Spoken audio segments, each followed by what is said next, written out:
Ladies and gentlemen, welcome back to the 3 of 7 podcast. I got a really good friend of mine, brother, with me here today. His name is Paul Wilder.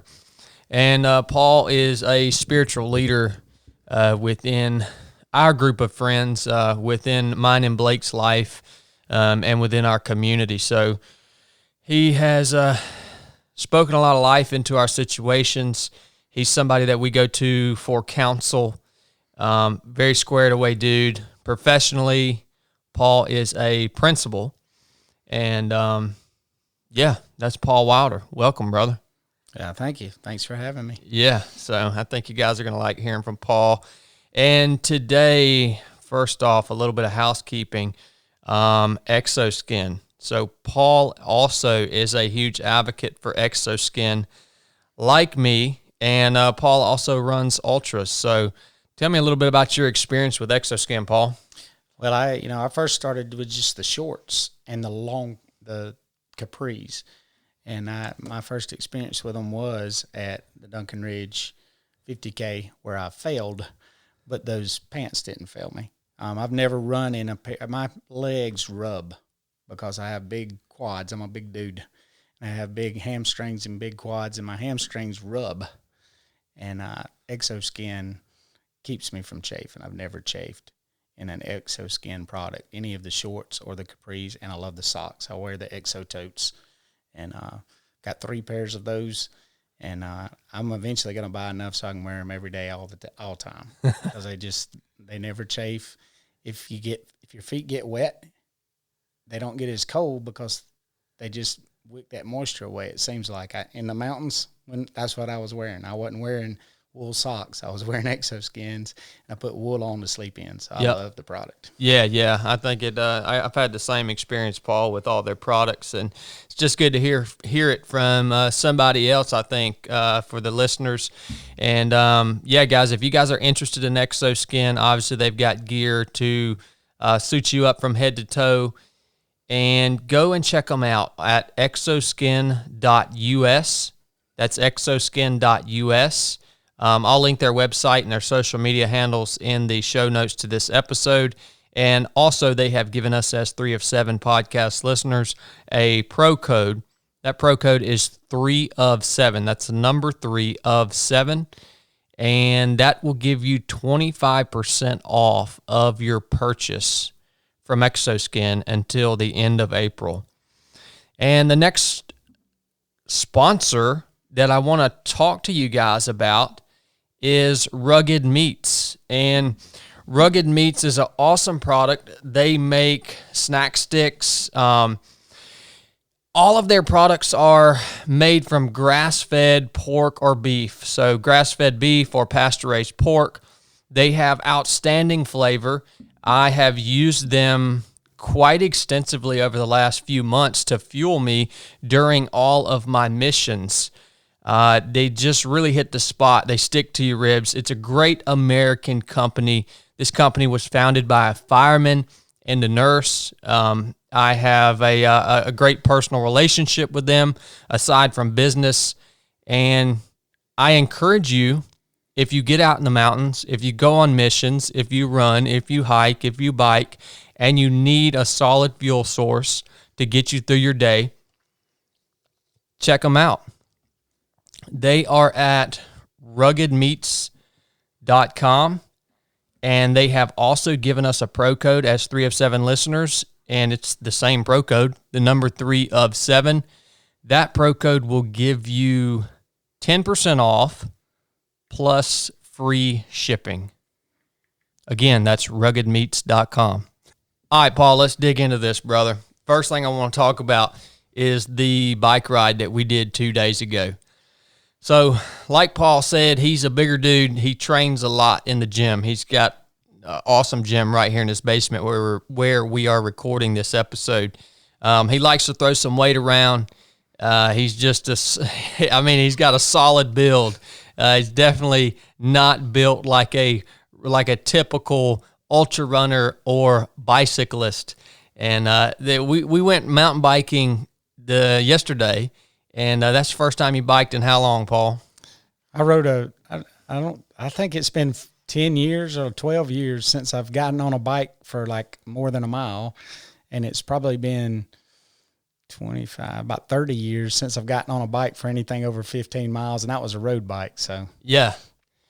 So, and we were on some pretty brutal terrain yesterday. It was good stuff. Yeah. We were in the hills and on some pretty legit trails, coming up and down off of a big ridge line.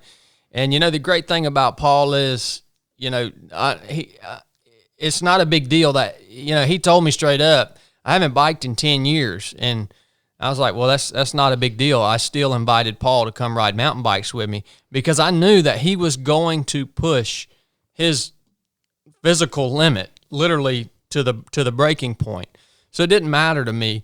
And what I love about that is, like you guys have probably heard me say before, you have a lot of people that might come to you if you're a coach or a life coach or a fitness coach, and they come to you and they're like, I just don't have enough motivation to even get off the couch. What should I do? Like, it's so hard for me to work with a person like that. I feel like that's not really my lane, you know what I mean? But if you've got an individual that may not have a certain skill set, but they have the desire to improve and they're willing to toe the line, you can work with those type of people. And Paul's one of those people. It doesn't matter that he hadn't rode a bike in 10 years and that wasn't really his forte.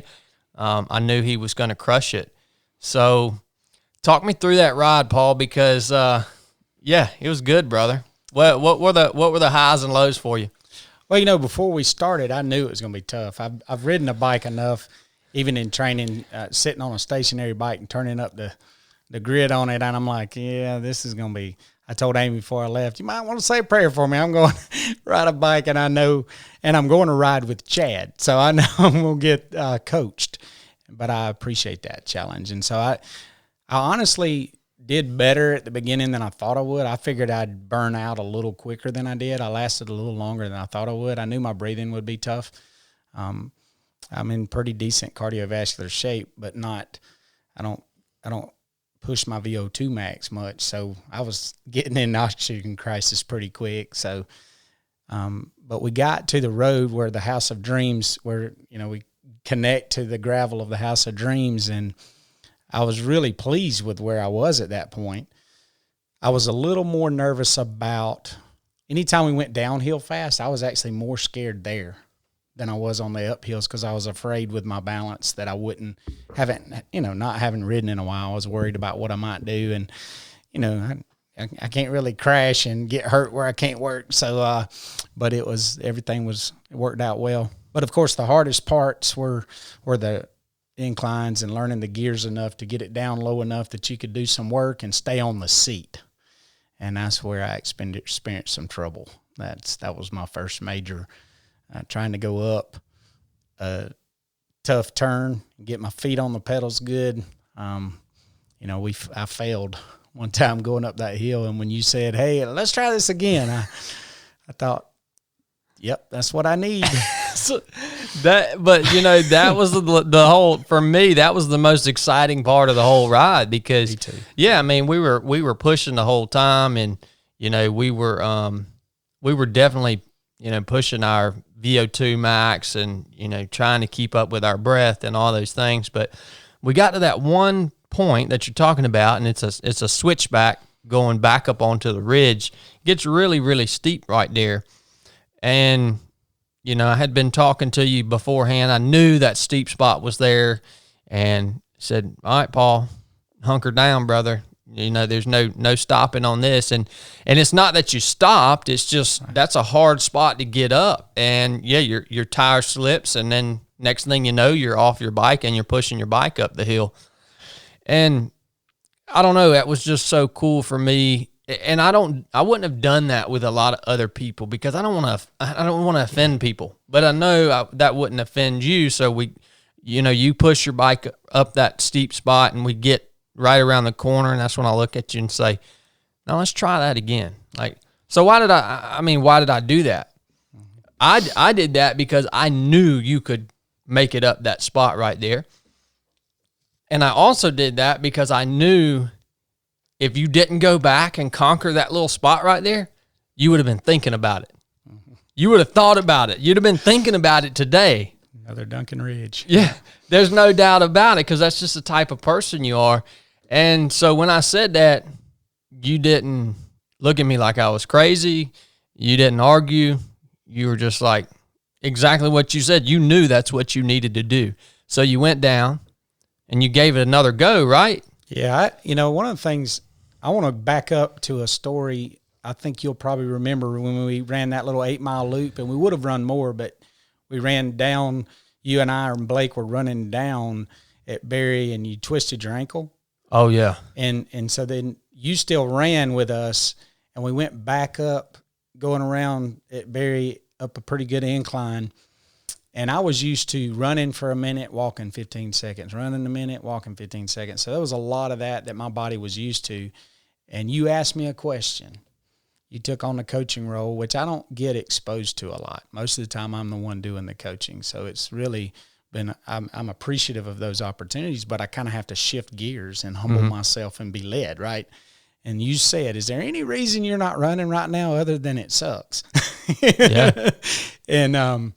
And I just had a moment, a switch went off in my head, and I kind of switched from just hanging out with you guys and running to, okay, I'm fixing to be coached here. And you basically were telling me, don't walk again until we get to the top. And you gave me some advice that I'd already used at Duncan Ridge, which was break it into small parts, run to the next tree, and have that victory moment by moment. And that same kind of thing began on that bike ride. When you told me to go back down the hill, one of the problems I had was, the pedals, one side was toe clip and the other side was flat, but it wasn't a real big surface. And I hadn't ridden in a while. And with the grade, I was having to try to find at least a little bit of a flat spot to get restarted on. And then I'd get started, and I was going so slow, I just couldn't get it under control, my balance, and I was just kind of goofy for a minute. And that was kind of the critical point of the first lesson was, hey, this is something you're going to conquer, but the first thing you got to do is conquer in your mind. And you told me to close my eyes and visualize myself going up that hill, or see it in my mind's eye. And I know all that. I've listened to enough podcasts, read on my own. I've taught people to do that, but to have a coach be able to coach me through that. So I did that. I closed my eyes. A lot of times we act manly and act like that's stupid or goofy or something, and we don't just execute around something that we know makes sense. And that really made sense to me. I quieted myself. I kind of took a few breaths, closed my eyes, quit thinking about everything else, and just basically said to myself some things that I knew would help me, and got ready. And you had also coached me on one of the reasons I had to get off the bike was because I stood up trying to generate more power, but that took the weight off the seat, which took the weight off the back wheel, which is what caused me to have to walk up the hill anyway in the first place. So that victory in that, like having the coaching, having to calm down and get started. And then when I got started, I was able to get up the hill fine. And then you did a good job coaching me through, giving me enough breaks with, a water break or anything else I needed so that I could push it, but not push it so far that I couldn't, that you couldn't have a reasonable expectation I could continue. So that was and then the rest of the way I went middle gear. I wasn't going back down, and I wasn't going to stop again. And so that was an interesting moment. Well, it was so cool for me, man, because I got to see that tool of, like you described it, quieting your mind and visualizing your success. Because you and I both know that you had the physical ability to do that. And I myself have gotten caught up on obstacles before in life where you forget all those tools that we know, how to visualize, how to break things down, how to make those positive affirmations.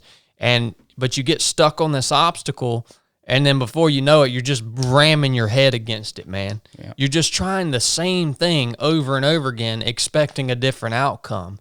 But when you stepped back, you used that visualization and made a positive affirmation to yourself, I knew it was going to work. Yeah. I had no doubts. I was like, I had no doubts about it. But then to see it work, something that a spot that you had attempted at that point, I think 3 times, and then you stopped, remembered your tool, used it, boom, you were right up the hill, man. So that was, I mean, that's always cool for me. And it impacted the rest of the ride, because then it kind of gave me this launching point of, okay, if you can do that, we're not coming up against a bigger hill. You would warn me, hey, this one's going to be a little bit tough. And the other thing you kept telling me was to be smooth. And you'd tell me a few other cues, but that one was the one that I knew was my nemesis in life. Like, I like to go fast, rest, go fast, rest. Yep. And sometimes you need to just slow and steady wins the race. You know, sometimes you have to go slow to go fast. Yep. And so that really, I was able to practice that through the rest of the ride, so that, you know, we'd go up a hill, we'd go down a hill, and I was scared to go too fast, but I would use the flat and the downhill to kind of get me propelled, and I'd kind of catch back up so I wouldn't get too far behind you going up the hills. And I just started getting into a rhythm, figuring out the gears better, but the confidence to say, hey, you can fail, but you figured out how to be successful by just using tools that work everywhere else. And, you know, I feel like I practice those tools in life pretty good, but this is something I haven't done in a long time. And it's such a microcosm of real life. You know, I've used that lesson talking to my kids. I told them the story. I told Amy the story. I've been able to use it talking to my kids about how they have to, you know, hey, chill out. Yep. Take a deep breath, get your feet under you, and go do it again. Yep. You know, that's it, man. Good lesson. So, yeah, lessons from that. Why are we telling you this story, guys? Again, I think one of the main lessons here is when you're out with your buddies, when you're out in a group like Paul and I were the other day, hold each other accountable. And it's when you see the opportunity to step up and hopefully, coach your buddy. You know, Paul would have done the same thing for me if we were down here lifting weights, doing something that was a strength of his and not of mine. So hold each other accountable. And when you reach that obstacle, instead of butting your head against it and expecting a different outcome, think about the tools that you got in your toolbox, utilize them, and watch them work. So enough about the ride, man. We'll have plenty of those stories like that. We've already got plenty of those stories between Paul and I, but we'll have plenty in the future that we'll share with you guys as life unfolds, for sure. What I really want to talk to you about today, Paul, is a mission statement, man. And I want to start off and want you to tell the listeners, what's the purpose of a mission statement and why is it important? Yeah, you know, I'd been in schools for years. When I was a younger teacher, we opened a school, and the man that's my current superintendent now actually took us through a process of developing a mission statement for our school. And so that was the first experience I had with that. And there were several activities in that I won't go into that really yielded. But the bottom line was, even at a young age at that point, I was like, well, why are we doing this? But we were starting a new school, so it was so much easier to understand the why, right? And so the reason for a mission, and I've actually often done research about, okay, what's the difference between a vision, a mission, and what's important about them? And I think ultimately, I think a vision is more of the biggest picture, long run, top of the mountain for you. What is your long-term goal of what you would really get to? And I think of mission as kind of your everyday activities of thought. Like, what do I have to have in my mindset every day? The tools in my toolbox written down in a way where they mean something to me. Mm-hmm. So I think the importance of it is just, the Bible says, write the vision, make it plain so they can read it. Every organization, when you read research, talks about the importance of having of values or beliefs that drive your economic engine or drive what your outputs are going to be. And the vision just kind of, it's like, I think of it like a compass. It actually gives you a true north that you can always know. When we were climbing that mountain without the compass, we didn't really know when we're bumping into a tree and climbing through the bushes whether or not we're still going on the same heading, right? So you need something that kind of, when the chaos hits, and the stuff hits the fan, you got to have something that keeps you going in a direction. But fundamentally, before you really know what that direction is, it's got to be fed by values. So I think of three things that are important. You've got to have values that are tied to good, solid principles. You know, if I take this pen right here and drop it, we all know what's going to happen. It's gravity. Gravity doesn't care what I think, doesn't care what you think. It doesn't get emotional. It just is. That's a principle. That's a law. So if we can identify those and kind of make decisions in our life consistent with those, and if our values are lined up with good, solid principles, we're going to be effective and successful. So to me, that's the fundamental ingredient to a good vision and a good mission statement. Gotcha. So it's the mission statement is to drive everything that the decisions that you make in life, and it's to have it plain, like written plain, so it can't shift from day to day depending on what mood you're in. Right. You've got something to go back to and check back in with when you make a decision and say, hey, is this in alignment with my mission statement for my life? Right. And I used to think of some of that kind of stuff as I would read books or listen to people talk about how important it was, and I would kind of, at first I'd just roll my eyes and go, yeah, whatever, you know, that's a Fortune 500 company. They need that. I'm just, you know, me. And then as I matured, I started realizing, well, I'm just running a lot more aimlessly than I would if I actually thought about what I want. And so basically the drive for me to start looking into mission and vision in my life came from the 7 Habits of Highly Effective People, Stephen R. Covey's book. And it's a pretty popular book written in 1989 that's still used today. When we hear people talk about synergy, that came from him. Begin with the end in mind, put first things first, sharpen the saw. All those are the habits that are in that book. So he starts with be proactive, meaning that your choices matter. And so if your choices matter, basically he's saying, if you're talking about a computer analogy, you're the programmer. How you think, how you talk, and how you act is who you are. You can't blame all of those things on other people. Life circumstances, stuff happens you don't have control over.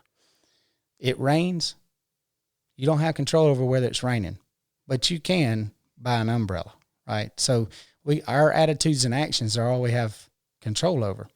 So that's the first habit. The second habit is to begin with the end in mind, and that's where there's 2 parts to that. And one is think about what you want. If your choices matter and the power of your choices actually produce fruit, think about what you want that fruit to be producing. When I was sitting there at the bottom of that hill, I knew what the goal was, to get to the top of the hill. But I had to do it in a way that was based on principles. If I left the seat, my tire's going to spin. If I get out of breath because I'm panicking and freaking out and don't calm myself, you know, all of those things that you knew are the good tools for me to remember, if I don't initiate those, they're not going to happen. Well, it's all by choice. But those choices, when it starts getting exciting and problems are there, you won't go back to principles unless you have a standard of what the end looks like, and that's what a vision is. So when we... No, I get that. That's awesome, brother. And I want to go in. I want to ask you, Paul. What is now? You have a mission statement for your family and for yourself.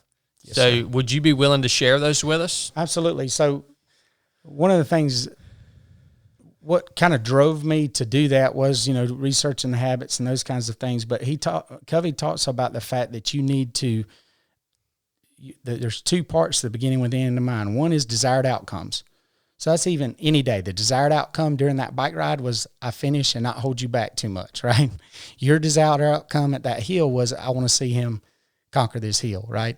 We have those desired outcomes that can be moments, can be days, can be a week, can be a project or a mission. But then the longest desired outcome is what? Our life, right? So the second thing he talks about is writing a personal mission statement. So I started that process a long time ago, and I've written 3 or 4 really wordy, long, cumbersome statements that talk about everything that I think is important to me that I could never remember. But eventually I landed on what I really believe describes who I am and what I'm about. And that's lead people who matter to do things that matter.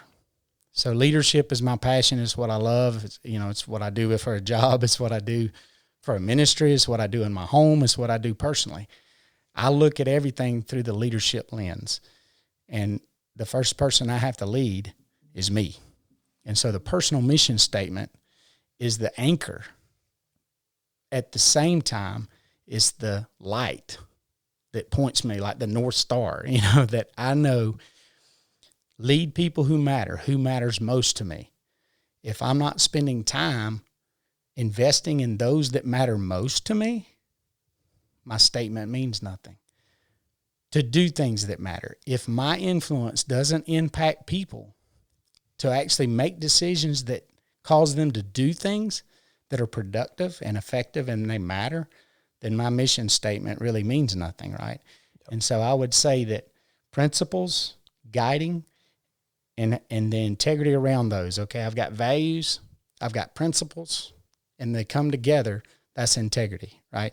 When what I say and I do aligns with what I say I want to be and what I want to do, then I'm feeling pretty good about it. So that lead people who matter to do things that matter, I can always check what I'm doing and say, does that really align?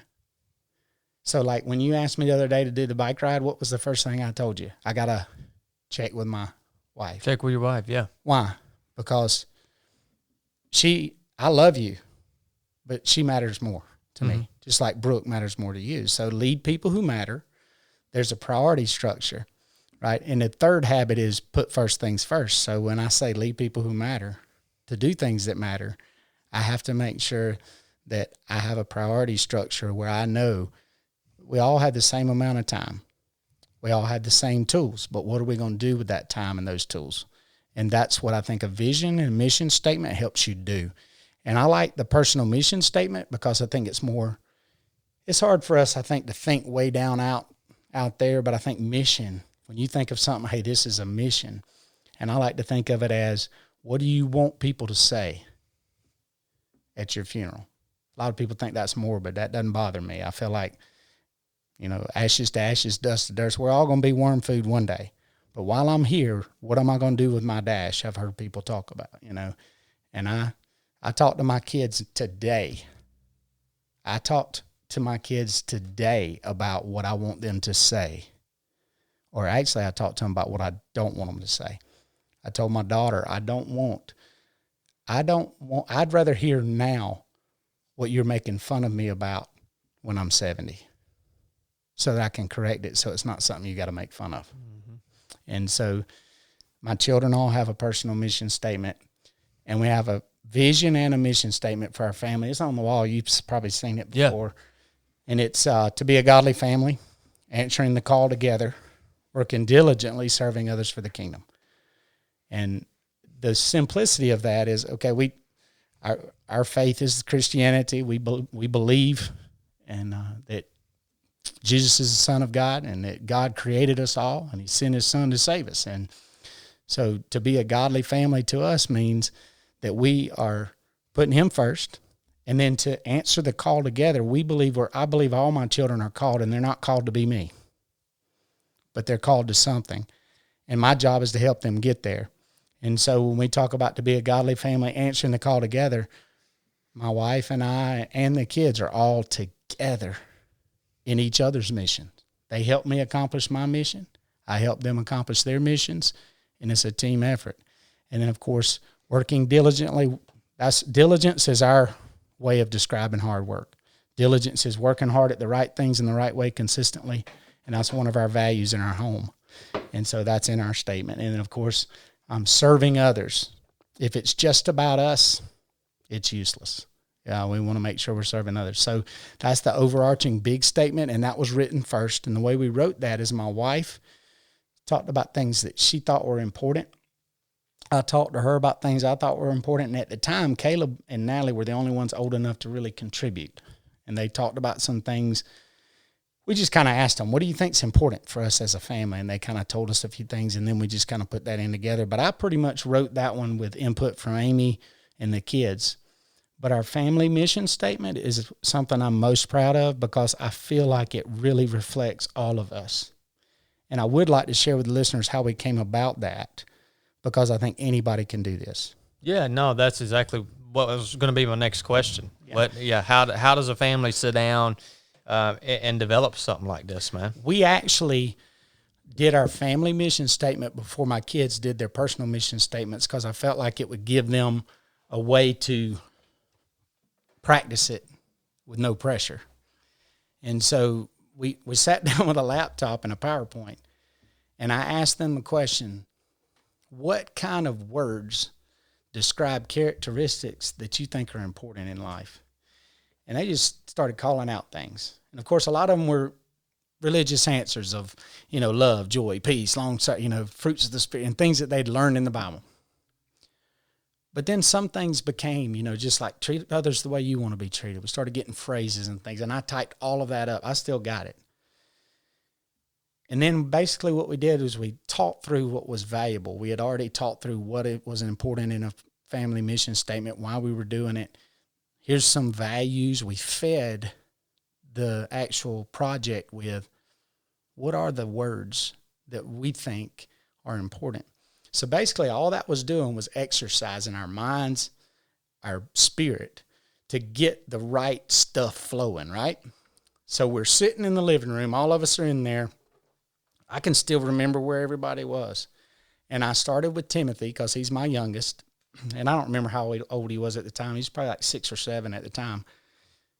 And I said, you can choose a word on the list because it was on the laptop, but it was projected to the TV. I said, so you can pick a word on the list or you can come up with a totally different word, but I want you to share one word that you think absolutely has to be in the mission statement.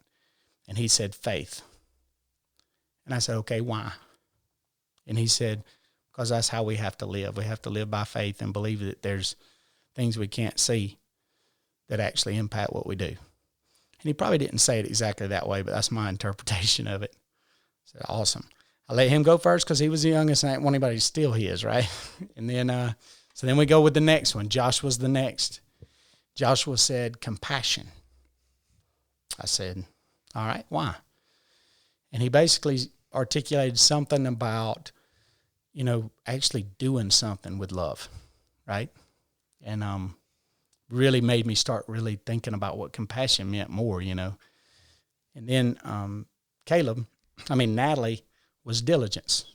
And I asked her, why? And she basically came up with working hard. And you got to work hard and be a diligent disciple. And then we got to Caleb, and he said wisdom. And I said, why? He said, because it's the principal thing. You have to know Caleb. He's not very wordy. He simply said, it's scripture. The Bible says wisdom is the principal thing. And all that get wisdom, right? And the fear of God is the beginning of wisdom. So we had these 4 words. And then basically I just took those words and said, okay, how can we make this flow into one thing? And it's so funny because now I use those words as my personal mission statement is to lead people who matter to do things that matter, but my faith is important to me.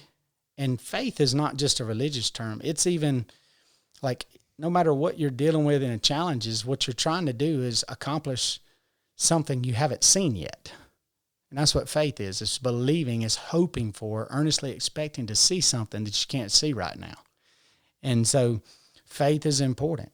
Compassion, compass, passion. I think compassion is simply love with a direction and energy, right? Compass is the direction. Passion is the energy. Love feeds it, right? And so those 4 words, then of course diligence is the one that, my granddaddy and my dad, they just taught me. My dad would come home with a tie on from the job he worked in an office all day, take his tie off, put on work clothes, and take us out to pull weeds just to teach us how to work. And he'd already worked his 8 to 5. And so diligence has always been. So our family mission statement, I'm going to read it so I don't mess up one little word, but we will live by faith while growing in the knowledge of God and wisdom, while working diligently to become doers of his purposes for us, while demonstrating compassion toward others. Well, that's all cute. But when we do a family meeting every Sunday night, most of the time we're able to get all 4 of them there and us. But when we do that, we revisit both the vision and the mission and say, hey, how we doing? And last week, I think I shared with you, last weekend, we just had this conversation about, hey, if your personal mission statement, because the kids were articulating that, they knew it, but they didn't really know it. And I wasn't fussy or ugly, but I was kind of like, hey, if it doesn't really matter to you, either rewrite it so it does, or adjust your life. But that needs to be in integrity. It needs to matter to you what your personal mission statement is, because you are the creator. God gave you the ability to create your own destiny. He gave us, I believe in Genesis, he said that he created the heavens and the earth, and he said, multiply, replenish the earth, and subdue it. So we're responsible for everything around us, and it starts with our own choices, of course, and our choice to take care of the property we have, choice to be good stewards of the gifts and talents and tools that we have in our tool belt. And I think the personal mission statement just really helps us go back and check. Am I doing what I said I was going to do? Is what I said important? Actually, what I'm doing, which is what integrity is, right? So yeah, totally, man. And what I think the interesting thing about you sharing with me the other night, when you had, during your family meeting, you told your kids, if this mission statement is no longer important to you, then either adjust your life or change it. And, I thought about that. So as our lives change, as we grow, maybe we have children, maybe if, at their age, they're moving from high school to college, or from college to their their first career, whatever it may be, whatever point you are in your life, I think that it would be smart to reassess your mission statement and make sure that it's still relevant and it's still important to you.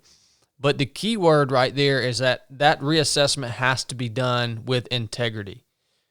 That's the key word, because when you go to reassess that mission statement that you've written out for yourself, you've got to be honest enough with yourself to say, well, do I want to rewrite this thing because I don't want to live this way anymore? I don't want to hold myself to this standard anymore? Or do I want to rewrite it because my life has changed and I need something that's guiding me along my new direction that I'm now going? So that integrity is the key word in that. And, I hope everyone knows what integrity is. It's making the right decision when no one else is watching. It's making the right choice, for instance, in this instance, to change your mission statement when nobody's going to hold you accountable. Your mission statement is for you. So that's what integrity is anyways. I went through the family mission statement, and then I took the kids through a process for their own personal mission statement. That's the one thing I realized I didn't share. Basically, I have kind of the way I led them, I encourage people. Like, I take a lot of people through a process of thinking through the 7 habits, and of course we land on this writing of a personal mission statement. So I encourage people to Google. Some people really like to see a lot more ideas. I don't think a personal mission statement always has to be a statement. I think it could be a portion of a poem. It could be a picture. It could be a coat of arms for your family. I mean, there's a lot of different ways you can do it. And there's other people out there a lot smarter than me probably that have come up with ways that work for them. But I'll share what worked for us. And my kids' personal mission statements, I think, fit them perfectly. And we revisit with them. I listen to them telling me why they chose the words they chose. And it's enriching. They're not being grilled. It's us enjoying a conversation. So I ask them, the first thing I do is I ask them for identifying what are some of their favorite quotes or scriptures or sayings. So leave it real open to, because, sometimes there's great quotes like Henry Ford, talking about, chop your own wood, it'll heat you twice. That's a good diligence quote, right? So starting off with that, of course, scriptures that people remember, maybe even sayings like some of the mantras, don't die in the chair. Some of those things may be things that drive our value system, right? So that's what we're doing, attaching with our value system. The second thing I talk about is Who are your heroes and why? I think it's important to develop and really talk about that why with somebody, because when you articulate some of this with somebody else, it comes more alive to you, right? And so who are some of your heroes? And so a lot of times, for me, it's my dad, my granddad. We were talking, Amy and I were talking about the other day. I've already written my mission statement, but you're one of my heroes. I love the simplicity of what I'm able to learn as I'm being coached by you, and some of the mantras and some things I've learned through your podcast. So identifying some of those things, those values that other people have that you share, is a great thing, because we're in community together. And so there's nothing, no one owns the right to say that's my value, right? Over, you can't take that. No, we borrow, beg, and steal from each other, right? So that heroes is a thing. And then I ask them, what do you want people to say? I have two ways of looking at it, and this is from Stephen Covey. The 80th birthday party. You're getting ready to blow out your candle because they couldn't put 80 on the cake because it broke fire code, right? So you're sitting there in front of this cake with this number 80, and you're about to blow out the candle. What do you want people, prior to you blowing out that candle, to say about your life and how you've contributed to theirs? The most important people at that table, who are they? And what do you want them to say about you? And if you can't influence that at 80, you have to influence it at 47 and at 22 by intentionality and integrity, right? So that's a big way. Or, you obviously can use what I used earlier, the eulogy, the funeral. What do you want people to say at your funeral? I ask my kids now those kind of questions. Like, I point blank ask them, what are things that I do that get on your nerves? And I actually start it with, I go ahead and break the ice and tell them some things I know get on their nerves because I can see it, right? Mm-hmm. So that I can develop and change and show humility before them. If I can lead myself that way, then I can encourage them to. And so that's kind of how they started it. They wrote those three things down, and we talked through that, and then I get them to, so now identify what are the key parts to your mission statement that you want. And honestly, that work of doing those kind of questions doesn't always produce much in terms of the statement, but the work itself kind of gets the juices flowing. And then of course, the last thing I like the 3 Ps. So I had them think about, what do you think your purpose is? What is your passion? And what are the principles that matter? So I have this little leadership acronym I use, CPR. C is courage, commitment, and conquer. And then P is the principles. What are the principles you want your life to be governed by? Purpose. What is the purpose you're living for? Why are you doing what you're doing? And what's the passion that's driving that? And then the R is respect, responsibility, and right. And so when we walk through some of those things and we fed all this stuff, values, virtues, what matters to you, then they just start writing. And it took them, some of them longer than the others, but I didn't even revisit it with them until about 6 or 7 months later, basically because I got busy and forgot. And then when I finally remembered, a couple of them had something down, some of them didn't. And then we just finished, everybody finished them about probably 8 months ago. And it's something that's been new. It's something we've done for a lot. The family mission statement's been active, been going for about 3 years. It's been on the wall for about 3 years, and we've used it to lead our family meetings and that kind of stuff for a while.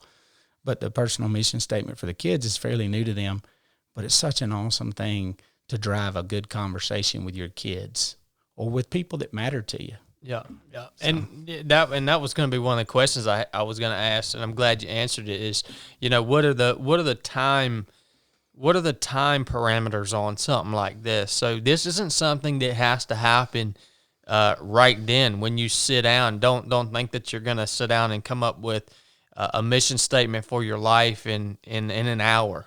And you talking about it, taking months and of thinking and considering and being diligent and spending time on it. And I think that's awesome, because something that takes that amount of time, it's going to be more valuable to you when it finally all comes together. So I would say don't put any time constraints on this. Just make sure you're diligent about it. And I wanted to know, Paul, if you could share with me a story, man, that at some time in your life where your mission statement helped guide a decision that you had to make. Take your time. Well, it's something that just popped into my head. Is, I'm an elementary principal. I was at an elementary school for about 11 years, and I got moved to a new school. And everybody was watching me for how I was going to respond. Did I really want to move? Did I ask for the transfer and all of those kinds of things? And what for years, I'd been at a school that it was kind of getting comfortable. I'd kind of questioned whether or not I needed a change. In other words, just to keep me accountable.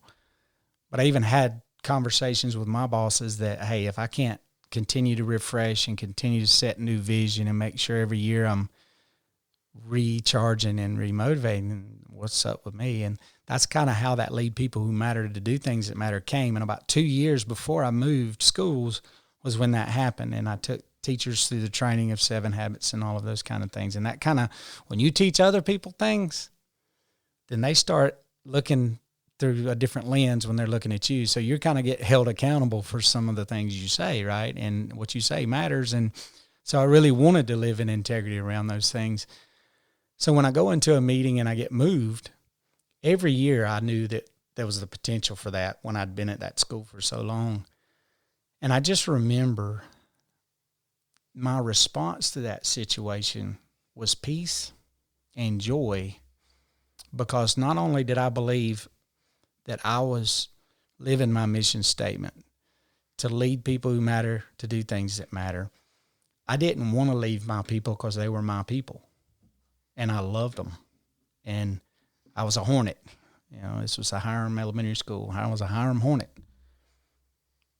But when my boss, who I'm submitted to and who I trust and believe has his steps ordered, believes and had made a decision that he feels like is good for the school I'm going to, I felt like people trust me to value them and lead them in a way that's good for the institution, but also good for them and good for kids, right? Well, the same thing had to be true. I want teachers to believe I have their best interest at heart. I want kids to believe I love them and care about them and want the best for them. I have to believe and trust the same thing and have upward loyalty and downward loyalty the same. So I kind of gave my mission statement to the men who were moving me to a new school. In other words, I believed that they believed they were leading me, and I mattered, to do something different that mattered to the district. So I felt like it was a win-win, a good move, but I think it was because I chose to continue to be in control of, first of all, I submit and humbly submit to the leadership authority. I support their decision. I don't go whining about, I'm leaving after 11 years. I really don't want to leave y'all. But I also don't act like, man, I'm so glad I'm finally going. All of those people matter. It mattered the people I left, trying to walk through that graciously and, demonstrate love and compassion for them, get them set up for success as I'm leaving while I'm trying to enter a new place and embrace being a rocket now. And it's been a great move and a great transition, but it was a big transition in my life. And probably the biggest thing is with my family. The only goal I've ever had in my life, truly, the reason I chose the career I chose was because I wanted to have a schedule where I could be very intentional and lead my family. And I have 4 kids and a wife, and I live on the property with my father-in-law and mother-in-law. My father-in-law recently passed, but this property he purchased so that we could all be together as a family, and my brother-in-law and sister-in-law live on the property with us. I love family. And one of our recent family meetings a couple of years ago, it was about a year ago, I told the kids, all the goals I've ever had for my life, in about 5 years I'm going to accomplish. Because when Timothy graduates, I'm done. Mm-hmm. Everything I ever had a goal to do. But when I rewrote that personal mission statement of lead people who matter to do things that matter, it reinvigorated and gave me new purpose. And it really aligns well with what you guys do with 3 of 7 of, I want to constantly live a life in balance and influence who I'm supposed to and stay in my lane and not be disappointed when I don't get the credit or accolades I think I deserve, or not be arrogant enough to think I deserve them, but also demonstrate a high level of integrity and diligence toward things that really matter, and it doesn't really matter if they matter to other people. Do they matter to me? And if you don't have a personal mission statement, or at least have some type of work around that, how do you really know what matters to you? And like I said, it may not look like a statement for some people, but I think it's important that you do invest time thinking about what matters. I love that, man, and I love that story that you shared and how your mission statement actually helped you in that transition, and helped guide your actions, your thoughts, and your words throughout that process. But I also love how that personal mission statement now is also helping you reset your goals. When you have a mission statement like you have, lead people that matter, to do things that matter, there's no shortage of people that matter. And there's no shortage of people that need some leadership in their lives, somebody like you in their lives. So you because of the mission statement you've set for yourself, you basically now have a goal to focus on for the rest of your life as it goes from person to person. And man, you lead Blake and I when we have problems within our marriage, when we have problems within our business, when we have problems within our relationship with God. We have got to the point that we depend upon you to lead us. And thank you, brother. I mean, you're living it out every day, and I love it, man. Last thing that I want to hit you with, I think all this is awesome. I think it's awesome because a lot of people are sitting at home right now, and they may be bored, and they may be looking for things that are or that can be productive in their, and improve the quality of their lives, not only right now in the moment, but in the years to come. So this is a wonderful time. Excuse me. This is a wonderful time to get to work on something like this, man. Absolutely. Not only as an individual, but as a family unit. Last thing I want you to share with our audience is that little saying that you have about body, soul, and spirit. And it starts with spirit-led. Spirit-led, soul-fed, body dead. All right. Best life is ahead. Roger that. And I think we'll do another say that one more time, Paul. It's spirit-led, soul-fed, body dead. Best life ahead. I love it, man. And I want to have another podcast soon with me, you, and Blake to where we run through that. You've got a ton of, experience. You've got a ton of insight on body, soul, and spirit. I'd love to pick just that single statement apart. I mean, I feel like that would be a half-hour conversation in and of itself. And I think a lot of people it gets blurry when you're talking about the soul and spirit, and that kind of stuff. So, guys, if you're listening to this podcast, let us know what you think. Drop a comment when we post it on Instagram, or drop us a comment or a review in Apple iTunes. And you guys will be hearing more from Paul as we push forward and get into that conversation about body, soul, and spirit. I hope that you got something out of this episode. I know that I did, and I hope and challenge you to sit down and begin this process for yourself. That way you have something to guide your decisions, your thoughts, your actions, your words from this point forward. If anybody ever needs any help, hit me up on Instagram. Talk to Chad. Chad can get you in touch with me. I think just the value of showing that you care enough about somebody in your life to go through that process with them. I'd encourage you to share it with a friend or a family member, whatever your dynamic is. It'll change your life because you take control. 100%, brother. And thank you so much for being on the show, Paul. Obviously, it's always a pleasure, man. I'll link or I'll tag Paul's in the Instagram posts so you guys can go and follow him and everything that he's got going on. And I think that's it, brother. Sounds good. This is the 3 of 7 podcast. Nuff said.